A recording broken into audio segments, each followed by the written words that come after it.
আসসালামু আলাইকুম। কেমন আছেন সবাই?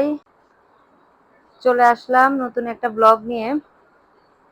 আমি জাহান, এমজে রাসেল ব্লগসে আপনাদের স্বাগত।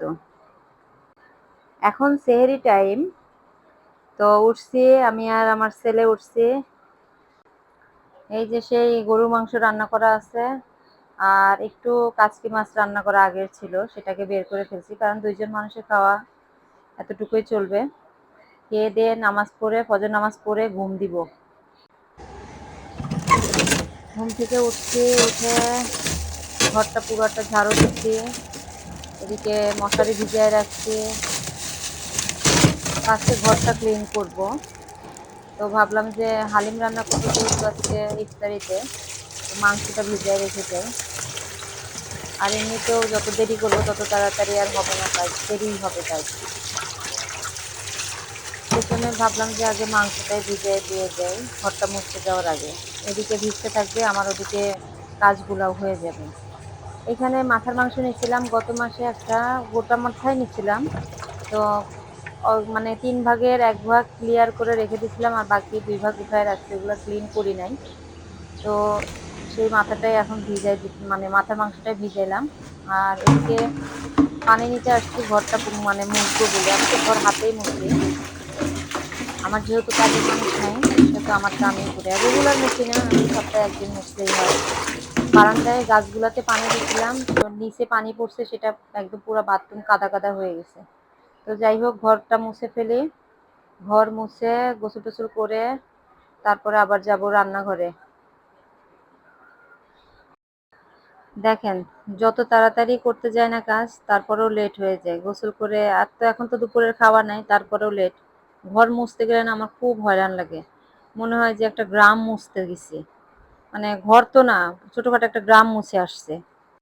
আবার কাজের মানুষ রাখবো, কাজের মানুষের কাজও আমার ভাল লাগে না। ওই এই চিপায় ওই চিপায় ময়লা থাকে।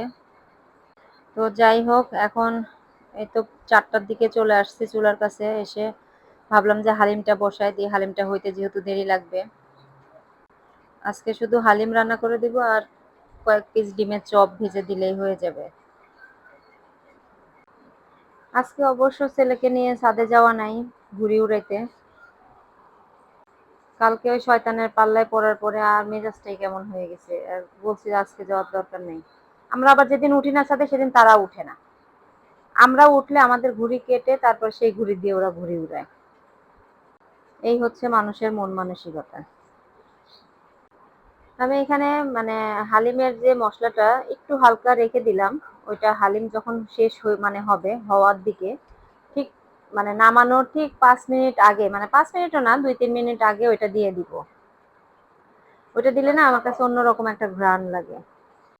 আজকে আমাদের ইফতারিতে হালিম, ডিমের চপ আর হচ্ছে ২টা কাঁচা আম আছে, সেই কাঁচা আমের মানে জুস বানাবো। আর সেহেরির জন্য রান্না বান্না কিছুই করব না, যেহেতু গরুর মাংস আমার আগেরও আলু দিয়ে রান্না করা আছে। তারপরে আপনার হচ্ছে শিং মাছ কাঁচা কলা রান্না করা আছে, আবার একটু কাচকি মাছ আছে, আবার কালকের সেই পুঁই শাকের মানে পুঁই শাক গরু মাংসটাও আছে একটু একটু, সব একটু একটু আছে। তো এই জন্য আমাদের সেহেরির জন্য কোনো রান্না বান্না করতে হবে না। মা ছেলের খাবার লাগেই বা কতটুকু, এত বেশি লাগেও না। একটা তরকারি হইলেও আমাদের হয়ে যায়, যেটা সত্যি কথা। আমার ওই মানে ফুটানি করে লাভ নাই যে আমার ৩টা ৪টা তরকারি রান্না করতে হবে বা মানুষকে দেখাইতে হবে। আমার যেটুকু দরকার আমি সেটুকুই করি। যেহেতু আমরা মা ছেলে শুধু বাসায়, অবশ্য আপনার ভাই যখন থাকে বা ও যখন দেশে আসে, তখন দেখা যাচ্ছে এক বেলার খাবার আরেক বেলা দেওয়া যায় না, আরেক বেলার খাবার আরেক বেলা দেওয়া যায় না, এরকম করেই চলতে হয়। আর যেহেতু এখন মা ছেলে আছি, আলু ভর্তায় কি ডাল ডাল দিয়েই কি একটা তরকারি হইলেই হয়ে যায়। এখানে এই যে হালিমটাকে একটু সরাই রাখলাম, রেখে তারপরে হচ্ছে রসুন, মানে কাঁচা রসুন আর হচ্ছে ২টা শুকনা মরিচ করে দিলাম, মানে হালিমে বাগার দেওয়ার জন্য। আমার কাছে খুবই ভালো লাগে। তো আজকের মতো এখানেই বিদায় নেই। এই পর্যন্তই। সবাই ভালো থাকবেন, সুস্থ থাকবেন, সাবধানে থাকবেন। আর ভিডিওটা কেমন লাগলো অবশ্যই অবশ্যই অবশ্যই জানাবেন কমেন্ট করে। আর ভিডিওটা ভালো লাগলে একটু সাবস্ক্রাইব আর লাইকটা অবশ্যই করবেন প্লিজ। এদিকে আমাদের হালিমটাও রেডি হয়ে গেল।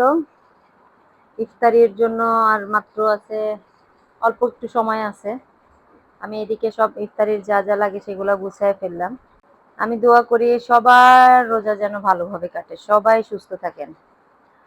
আমাদের জন্য দোয়া করবেন। আল্লাহ হাফেজ। আসসালামু আলাইকুম।